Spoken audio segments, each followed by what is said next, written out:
Hey, welcome back to the Career Refresh. I am Jill Griffin, your host.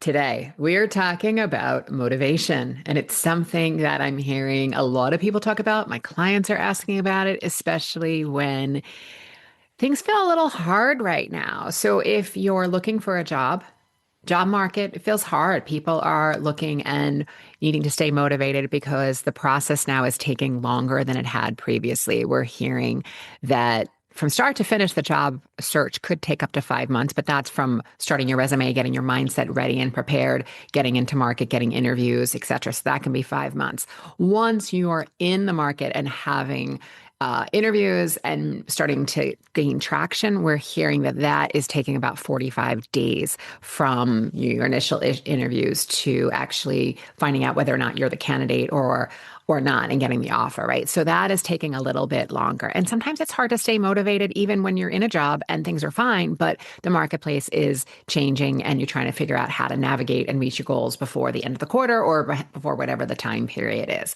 So you might be sitting in this place where things aren't terrible, but they're not that great either. And you're not miserable, but you're also not lit up. You're functional, you're not fulfilled, right? That's the place that I'm talking about. And this becomes this gray zone where motivation often fails.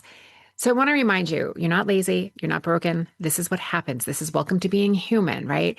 It's because sometimes we feel this way because staying exactly where we are, as I always say, sometimes staying in your dirty diaper feels easier than the effort because you've tried a lot of things and you don't know how to get out of this, whatever the stuckness, the situation is to motivate you. So sometimes staying where you are feels easier than the effort it would be to figure it out, build, and then start to create what's next. So today, I want to talk about what really causes these motivational slumps, why it often shows up right around a big transition, and also how to reignite your overall idea of possibility, especially when your energy feels really low or foggy, right? Your future might start to feel foggy. All right, let's dig in.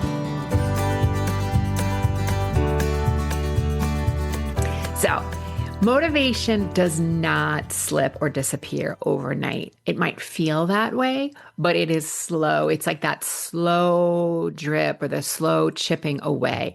It starts to dissolve. It might feel almost like it's dissolving quietly and you don't realize it. And then all of a sudden, your energy is no longer connecting to the future that you're creating. And again, that future might be tomorrow. It might be next month. It might be a year from now. It might be bigger than that, right? But this is what we're saying. It's like it is a very slow and sometimes insidious. So your future vision feels too far away, or it feels unclear, or everything you've tried isn't working. And then your brain starts to say, well, it's a little bit hard to start generating enthusiasm, do the same thing. I've already applied to 100 jobs and, that kind of thing. Like, where am I going from here? So it's really hard sometimes to see where you're going when you don't know where you're going. And again, it just becomes a lack of vision, right? There's lack of clarity and therefore impacts your vision. So the first thing I'm going to tell you to do is get clear on what you do know. This is your non-negotiables. This is things like, how do you want to show up through this process? How do you want to behave as a leader? We're leaders at all levels. So it's not just because you're in executive leadership. You can also be in a more entry level or junior position and also be representing as a leader. So it's really thinking through, how do I want to show up as a leader? What are the ways that I'm going to show up? Also, you might want to think about things like your overall needs, like for health and wellness and family time and friends and socialize. All of that has to come in to what you're creating. And then our brains are wired to conserve energy. I've talked about this before. There's the motivational triad, right? Our brains are here to seek pleasure, food, procreation, avoid pain, which used to be fire and animals. Now it could be emails from bosses or the loss of jobs or trying to figure out how to stay motivated when you've got that huge client meeting next week and you also have one the following week and you're like, how am I going to get through this, right? Avoiding pain. And the last thing it does is, and it is, well, not the last thing, but the last thing in the motivational triad that it does is it needs to be efficient. And that's just to save energy. So it's It's why we repeat the same thoughts over and over. It's why sometimes you're in the car and you're driving and all of a sudden you get to your destination. You don't know how you got there because your brain's kind of on autopilot. I used to experience this a lot on the subway where I would leave the office and all of a sudden be like putting my key into my door and be like, I don't even remember getting here, right? Because your brain is working on autopilot. It's saving energy. So there's no compelling reason if your brain is in a saving energy mode, there's no compelling reason to push forward. And we might default to comfort or even comfort, even though it doesn't really feel that good. It's like, again, the dirty diaper I know is better than the one that I don't know. So I want us to sort of borrow from research and looking at some insights that there are common reasons why this may happen. And one of these may be what's happening for you. First is overload. You are spread way too thin, and that feels like everything you need to do feels heavy. So between personal commitments and professional commitments, and maybe also parts of your social life, everything feels like you are in overload. The next one is self-doubt. You might be unsure. You're not sure where to move. So you know what? It's easier to stay where I am. Emotional fatigue is another real one where you've been in survival for so long, or you've been trying to do this for so long that you start to lose your drive and it basically has gone offline. There could be a misalignment, right? You're working hard and you're putting in a lot of work and you might be more in the busyness versus the creation of value. But even if you're in the creation of value, maybe it's not getting noticed, or you're not noticing that you're making strives to move forward, right? So you're starting to feel this misalignment, like I'm doing all of this, but the rewards aren't coming. And then again, there might just be a complete lack of clarity where in this current market, I'm hearing a lot of businesses are starting to pivot goals, but we still need to hit the goals that are currently. So as we're sort of turning that ship and turning those tides, it can sometimes be hard if you're like navigating your way there and you don't necessarily know how you're doing, and you don't have real data to see how you're doing, or it could be that you've simply outgrown the goals that you set for yourself previously and you haven't had a chance to define new ones, or you haven't been intentional in defining new ones. So again, those are some of the reasons why we find that these are some real triggers that are sitting behind why you might be losing your motivation. And each one of these things can disconnect you from your why. And that's where the motivation lives, right? You have to get back into the why.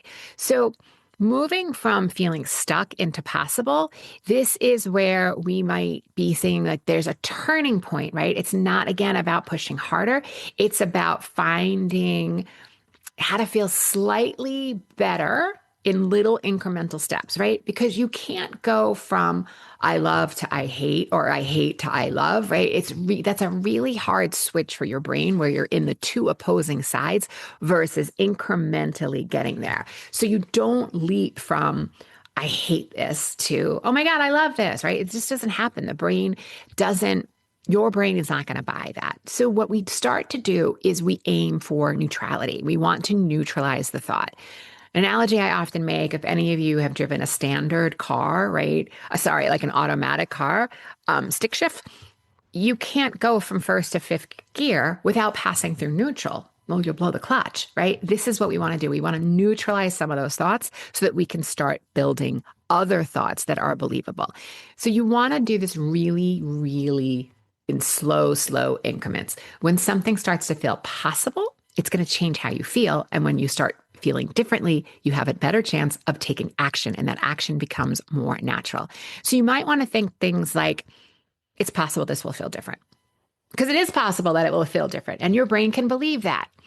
You may also want to ask yourself, okay, but what can I actually do today? Is there anything I can do today or this week to take a step forward? It might be something as simple as, you know what, I'm going to get to the gym today, or I'm going to prep my meals, or I'm going to spend 3 hours in job search on that particular day. And then that's it. I'm going to take that one action. And then really keeping it in a small, measurable steps that you could actually measure and say, yeah, well, I did that. And if I have a lot of those smaller wins, it's going to add up to a larger win. And then the next is making sure that you're continuing to take those small steps to reignite your momentum. If you're in this middle space where you're like, ugh, first, I want you to name it. We're not going to gaslight ourselves and actually say, okay, this is the way I feel today. I'm stuck. setting those micro goals, as I just mentioned, 1% better. What is one thing that I can do 1% better today or this week or this month? Why you're doing that is you're starting to rebuild trust with yourself. You're starting to honor your own word again, and that you have that follow through. Next, I want you to visualize the future. This is the version, the next chapter. I want you to think about how will you feel the day after this possibility that you're aiming for becomes a reality. When it's done, I want you to be in sort of that, okay, what does it feel like? Will I feel relieved? I feel calm. Maybe I feel inspired. I might feel incredibly proud. Those are the things that I want you to be feeling, because when you start thinking about that, then you're creating your next action from different feelings versus stuck. You're creating action from possibility or the calmness or the relief that, you know what, I knew I was going to do this. I knew that I was going to be here, right? That's where you want to be thinking through. And you probably just heard my alarm, but whatever, life. Okay. Next is you want to practice self-compassion, right? And this is this idea of, I feel this way today. Can I allow this? And just allowing yourself to feel what you feel without trying to deny it, push it away, right? That's that beach ball analogy of pushing it underwater. The more you push it underwater, it's going to be harder the further down it goes. And at some point, it's going to pop back up. It's hard to sequester any of those feelings that you're feeling, right? It's escapism. I want you just to, again, assuming it feels safe, you're not in a car, you're not in a conference room, you're not on a call with a client or your team, just to allow yourself, like, this is the way I feel right now. And can I allow that? And just giving yourself the break. Why we do that is because it's evolutionary biology. The amygdala, right? The fear part of our brain can't be in the negative sensation of something and also think strategically. The prefrontal cortex, that one has to stop in order for the other one to start. So making sure that we're allowing ourselves to do that can then give us an opportunity for our strategic thinking to come back. All right. Motivation. This isn't about being in a constant state. It's making sure that you're having this relationship with your future self and going into that future, imagining how it feels when it's completed, when it's done, when you got the thing, and being in whatever that is for you. For me, it's often relief. It might be pride. It might be like, I knew I could do it. It was hard, but I knew I would get there. And really sort of celebrating and honoring yourself, because then you want to bring that back in today. And then those are the feelings that you're using as fuel. That is what is going to help diminish the distance to your goal and start to drive yourself forward. So before you push yourself harder, I want you to pause and act.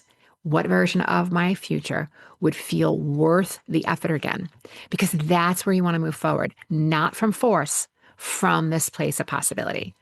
All right, friends, if this has resonated, I want you to take a few minutes today and imagine one small thing that you can do for your future. We're not looking for perfection. We're just looking for one thing that you can do to start moving forward that you are going to feel proud of. And if you are doing it, I want to hear from you. So email me at hello@jillgriffincoaching.com. I get back to everyone who emails me, and I just want to hear what's working for you, what's not working for you. All right, friends, stay in possibility and always, always, always be kind. And I'll see you next week.